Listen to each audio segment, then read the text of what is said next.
Depuis Malachie, le ciel est fermé. La dernière promesse date justement de Malachie qui pointe en direction d'un Élie qui doit venir. Et voilà qu'une voix crie, non pas à Jérusalem et au temple, mais dans le désert. Certains, Jean-Baptiste. Il ne vient pas innover, il vient clôturer. Il vient clore une époque, clore une alliance, clore un système. Il est l'Élie qui est promis. La frontière entre l'Ancien et le Nouveau Testament. Et Jean-Baptiste prépare un roi. Pas un roi comme les autres, un roi qui ne prend pas le pouvoir en montant à cheval, mais qui va comme le prendre publiquement en descendant dans l'eau. Le baptême de Jésus, ce n'est pas un rite vide. C'est Dieu qui ouvre le ciel. C'est Dieu qui entre dans les eaux pour en faire sortir un nouveau peuple. C'est Dieu qui recommence l'histoire. Aujourd'hui, nous allons voir que ce baptême est un tournant. Un commencement, un combat, un couronnement et pour nous un appel. Quitte l'exil, traverse les eaux et suis ton roi. Donc le plan du jour, en premier point, nous allons voir le désert, lieu de jugement et de renouvellement, puis le baptême, signe de repentance et d'alliance renouvelée, pour enfin voir en trois le Fils de Dieu, celui qui descend dans l'eau pour nous relever. Je vous invite à vous lever pour lire les Saintes Écritures en Matthieu chapitre 3, les versets 1 à 17.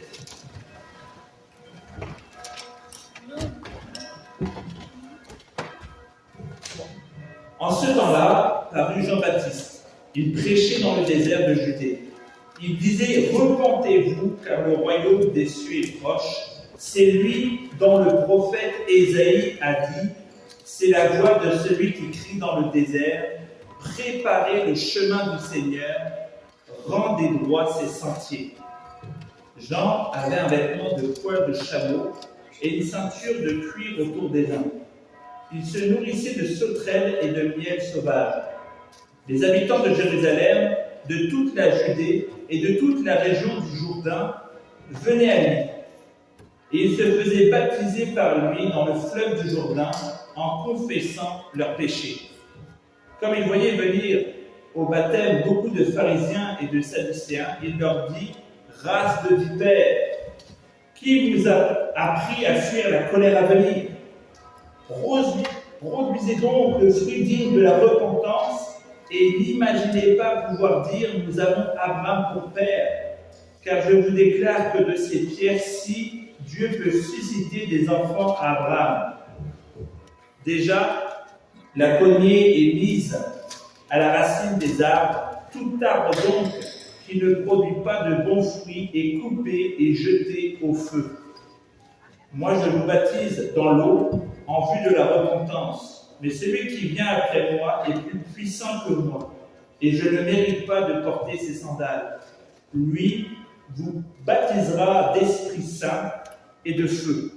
Il a son vanne à la main, il nettoiera son aire, il amassera son blé dans le grenier, mais il brûlera la paille dans un feu qui ne s'éteint pas. Alors, Jésus vint de la Galilée au Jourdain vers Jean pour être baptisé par lui.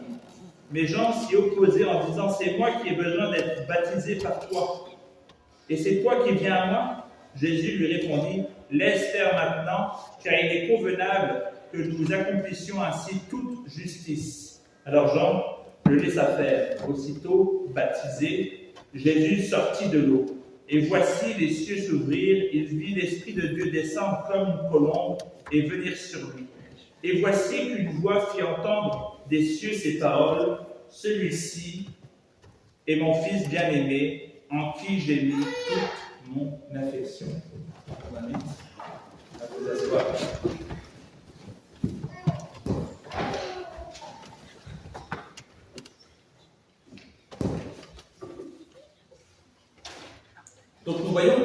que Jean ne prêche pas à Jérusalem. Il ne va pas au temple. Il ne cherche pas les foules religieuses, ni les applaudissements sacerdotaux. Il se tient dans le désert. Et c'est un choix prophétique. Ésaïe 40, verset 3, nous dit « Une voix crie, préparez au désert le chemin de l'Éternel, aplanissez dans les lieux arides une route pour notre Dieu. » Donc Jean est littéralement cette voix. Il se tient là où Ésaïe l'attendait, dans le désert.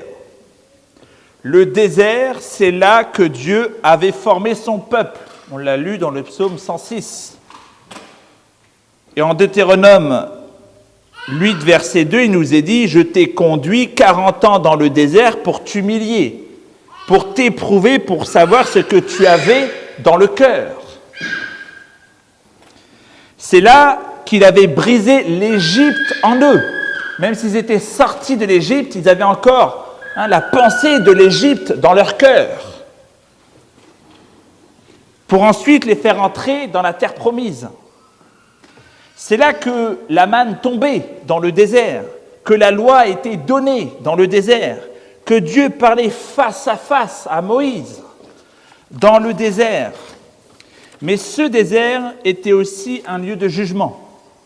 Nombre 14, 29 nous dit « Vos cadavres tomberont dans ce désert, tous ceux de 20 ans et au-dessus. » Donc c'est là où également il y a eu les rebelles, où les rebelles sont tombés, où les murmures ont été écrasés. Il y avait également un autre texte que nous avions lu là dans la liturgie, qui parlait de la jalousie contre Moïse. Et Jean dit, il faut repartir de là. Il va dans le désert pour tout recommencer, repasser par l'Exode. Ce baptême dans le Jourdain, c'est comme retraverser la mer Rouge, car Josué arrive. Lorsque les sacrificateurs posèrent les pieds dans le Jourdain, en Josué 3, 13 à 17, les eaux s'arrêtèrent et le peuple passa. Mais cette fois, ce n'est pas pour entrer dans une terre promise en Canaan, c'est pour entrer dans une promesse spirituelle, une alliance renouvelée. D'ailleurs, il y a un petit clin d'œil, souvenez-vous, du jour où Élie passe également par le Jourdain. Donc on pense généralement à Jean-Baptiste qui baptise dans le Jourdain, on pense également à la traversée de Josué dans le Jourdain, mais Élie passe également dans le Jourdain, puis Élisée le retraverse avec une double portion de l'Esprit. Et ce n'est pas un hasard si Jean est dans le même fleuve, dans le même esprit, pour annoncer une nouvelle effusion de l'Esprit Saint. Et regarde Jean, il est vêtu comme Élie. Il a une peau de chameau, une ceinture de cuir. Lorsque nous allons dans 2 Rois 1:8 pour voir la description d'Élie, on voit une ressemblance évidente entre Élie et Jean-Baptiste. C'est un prophète effectivement rude, brut, tranchant. Et son message l'est aussi. Et nous voyons dans le texte que Jean-Baptiste mange quelque chose de très particulier, il mange des sauterelles. Et les sauterelles dans les Saintes Écritures, c'est un symbole des fléaux d'Égypte. C'est un symbole également des attaques des nations sur le peuple élu. Ça indique un jugement. Mais il mange aussi du miel sauvage. Et le miel, lorsque nous le voyons dans les Saintes Écritures, est très souvent lié à la terre promise, à la promesse de Canaan. Donc Jean-Baptiste est en train comme de manger le jugement et la promesse. Il fait le pont entre 2 mondes. Et son message est clair, le temps est venu. Le confort religieux est une illusion. Tu peux être à Jérusalem et pourtant très loin de Dieu. Jean-Baptiste retourne dans le désert. Tu peux fréquenter le temple, mais ne jamais entendre sa voix. Ainsi, si tu veux entendre Dieu, il faut sortir de ton Égypte, quitter les apparences de piété pour aller chercher la vraie force de la piété dans nos vies familiaux, à notre travail, ne pas paraître saint, mais être saint.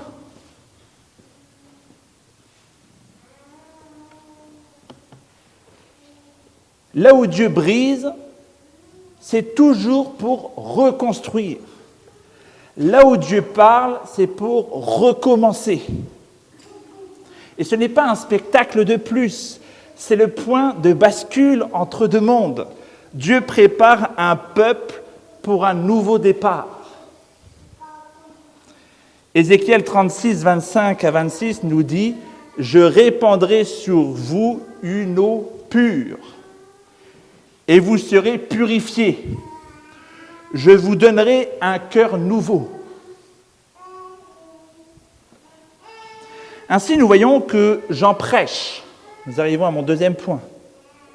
Mais il ne prêche même pas pour les païens. Il est en train de prêcher ici pour Israël.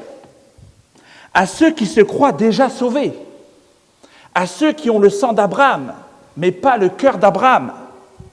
Et là, son langage tranche comme une hache. Il nous est dit, la hache est déjà mise à la racine des arbres. Il est en train de reprendre un langage que nous avions déjà vu dans Daniel. Un langage de jugement prononcé autrefois sur le roi païen Nabuchodonosor. L'arbre fut abattu, la sentence est tombée. Daniel 4,20. Donc ce roi Nabuchodonosor qui était élevé avec orgueil, Dieu l'a fait redescendre et l'a coupé. Et maintenant, Jean applique ce même verdict qu'il avait donné à Nabuchodonosor et au royaume babylonien à Israël. Ce que Dieu a dit au roi païen de Babylone, il le dit maintenant à Israël. C'est comme si qu'il le disait directement à l'Église. Ce n'est plus Babylone le problème, c'est Israël qui est devenu Babylone. Dieu ne se laisse pas impressionner par un beau feuillage, par l'apparence. S'il n'y a pas de fruits, il n'y a pas d'excuse aux yeux de Dieu. On ne peut pas le tromper. Alors, il coupe. Et son message à Jean-Baptiste est radical. Ce n'est pas suffisant d'être dedans, il faut naître d'en haut. Il faut que le peuple revienne à l'alliance, non pas par les sacrifices, mais par la repentance. Un symbole qui est fort et qui est même presque humiliant pour l'époque. Tu dois quitter ton statut d'élu pour passer par les eaux du baptême. Et dans la conception d'un juif à l'époque de Jean-Baptiste, c'est comme si on était traité comme un païen. C'est comme si on était traité comme quelqu'un qui sortait du peuple de Dieu. Les seules personnes qui se faisaient baptiser, c'était ceux qui n'appartenaient pas au peuple juif. Donc là, on disait à un juif, sors, quitte Jérusalem, va dans le désert et fais-toi baptiser comme on accueillerait quelqu'un qui n'appartient pas à l'alliance. Et les pharisiens sont là, les sadducéens sont là. Ils ont de robes longues, front large, paroles lourdes, et Jean les regarde droit dans les yeux et leur dit « race de vipères ». On se rend compte de la parole que Jean-Baptiste leur dit. Il leur dit « race de vipères ». Il leur dit « tu ne peux pas avoir l'arbre généalogique si tu n'as pas le fruit, car tu seras coupé ». Jean ne fait pas du spectacle. Il ne cherche pas l'effet de la foule. Il cherche le fruit. Il fait un tri à travers ce baptême. Il sépare les enfants de l'alliance des repentants. Ceux qui veulent sauver les apparences de ceux qui veulent véritablement recevoir cette parole de l'Éternel. Et quand Jean dit au verset 12, « Il nettoiera son aire de battage », il fait penser à un arrière-plan biblique très précis. Dans 2 Samuel 24, 18, le roi David achète une aire de battage à un certain Arvna, le Jébusien. Et c'est à cet endroit-là que sera construit le temple de Jérusalem. Donc le battage d'air dont parle Jean-Baptiste, il fait comme une allusion à l'achat de David qui fera ensuite la construction du temple. Donc c'est très très fort lorsqu'on comprend le lien.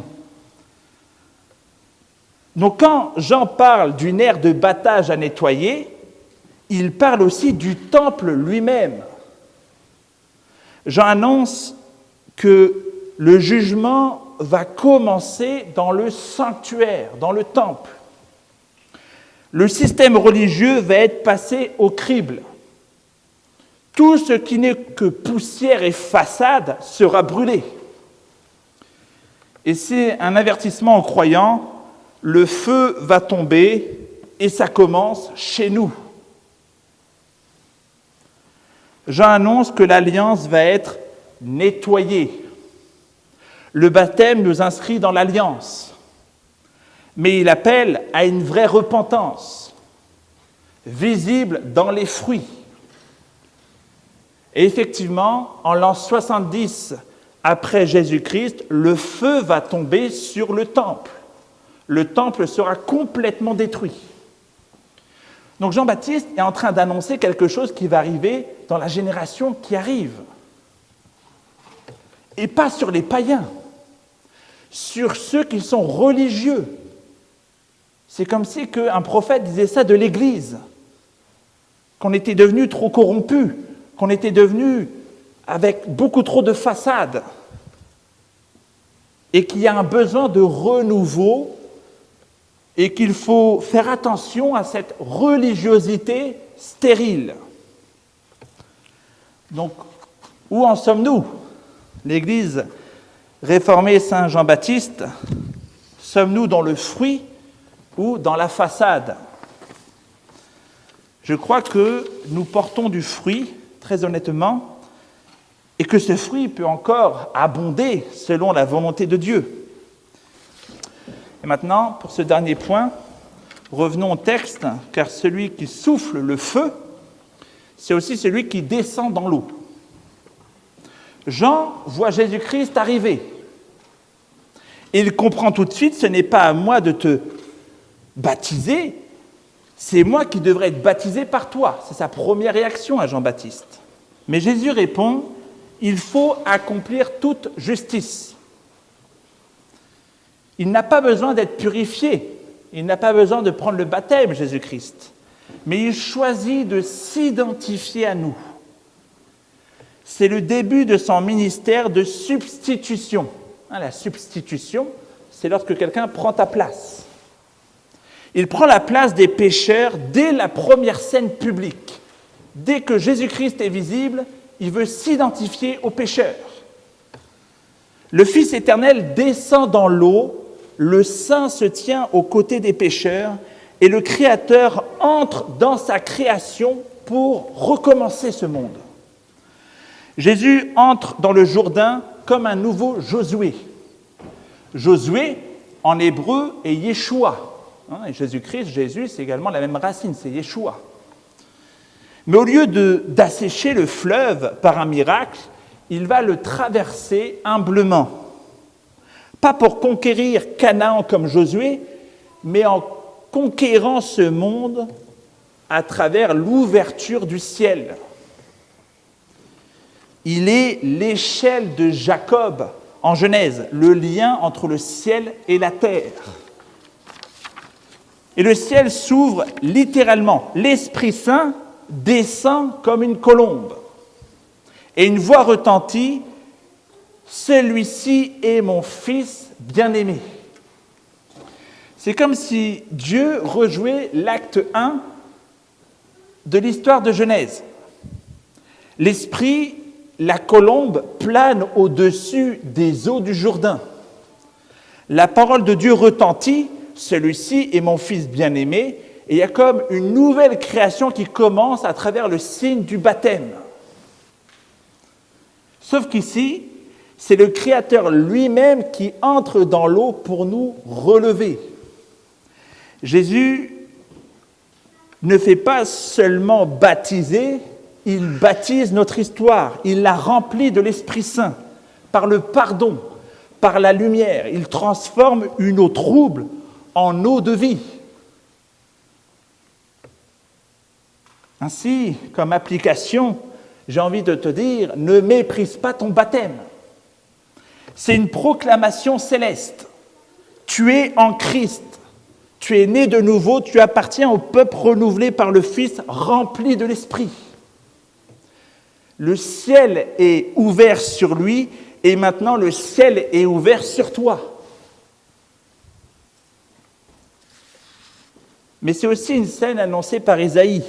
Dans Isaïe 64:1, il nous est dit « Oh, si tu déchirais les cieux et si tu descendais !» Et Dieu l'a fait. Marc, dans sa péricope, lorsqu'il parle de ce même sujet, utilise le mot « déchirer », comme Ésaïe. Et le mot « déchirer », schizo, est utilisé aussi à la croix, en Marc 15:38. Ainsi, lorsque le voile du temple est déchiré de haut en bas, ce que Dieu commence au baptême, il l'accomplit à la croix. C'est pour cela que je vous parlais de substitution. Il prend la place. Jésus entre dans l'eau, non pour ses péchés, mais pour les nôtres. Et il prend la place du pécheur dans le Jourdain.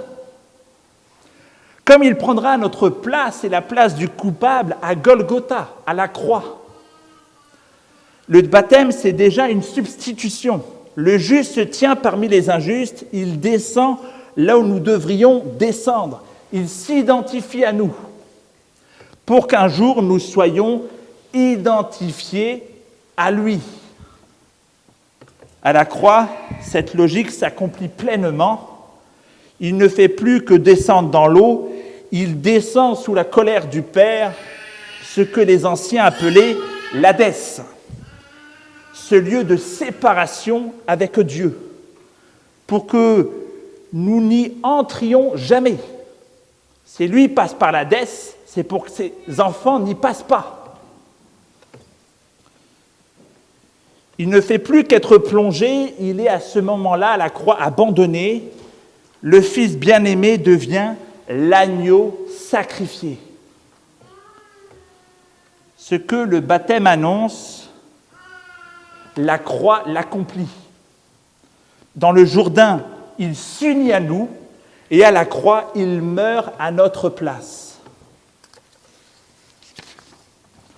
Alors en conclusion, nous voyons que Jean annonçait un feu. Et il ne se trompait pas, car Jésus vient avec l'esprit et le feu.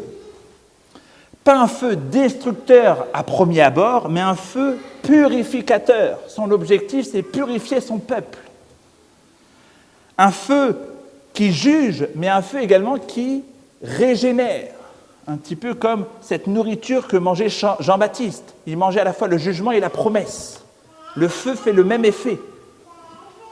Il peut juger ou il peut régénérer en fonction de notre état de cœur. Soit nous acceptons la repentance, ou soit nous nous endurcissons.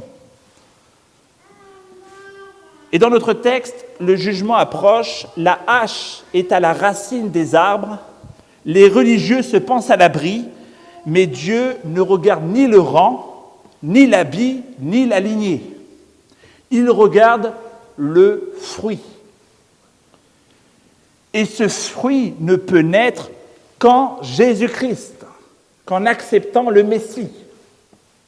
Jésus le roi inaugure ici un nouveau commencement. Il ouvre le ciel, il descend dans l'eau, il relève son peuple, non pour retourner à Jérusalem, mais pour entrer dans le royaume des cieux et établir ce royaume des cieux sur la terre. Il est le Josué véritable. Et désormais, ce n'est plus la descendance d'Abraham selon la chair, mais c'est ceux qui sont unis à Jésus-Christ qui héritent le royaume. Donc ce texte nous pousse à réfléchir et ne nous laisse pas que dans des symboles. Ce texte nous interpelle, il nous appelle, il nous positionne. Celui qui a reçu l'esprit du Jourdain le répand sur nous aujourd'hui. Le ciel est ouvert et ne s'est plus refermé. Ainsi, marche avec lui et tu verras que l'eau devient passage, que le feu devient vie. Tu n'es plus un exilé. Tu es un fils et une fille du Dieu vivant. Alors n'oublie pas que le ciel est ouvert, que le roi reviendra, non plus pour nous plonger dans les eaux, mais lors de son retour, il jugera les vivants et les morts. Alors prépare-toi, entre dans l'eau aujourd'hui et tu entreras dans la gloire demain. Ne tarde pas et suis ton roi. Prions. Éternel, merci de nous rappeler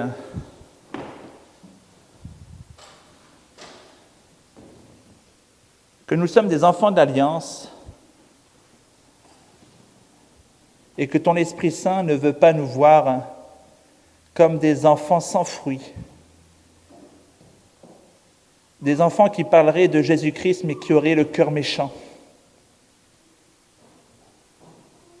Seigneur, donne-nous de ne pas être cette race de vipères qui, comme le serpent, parle d'une belle manière devant les gens et de manière tordue dans le secret. Donne-nous d'être à l'image de notre roi, à l'image de Jean-Baptiste, qui pouvait parfois avoir des paroles directes, mais qui au moins n'avait pas de double jeu. Purifie ton Église dans le nom de Jésus-Christ. Amen.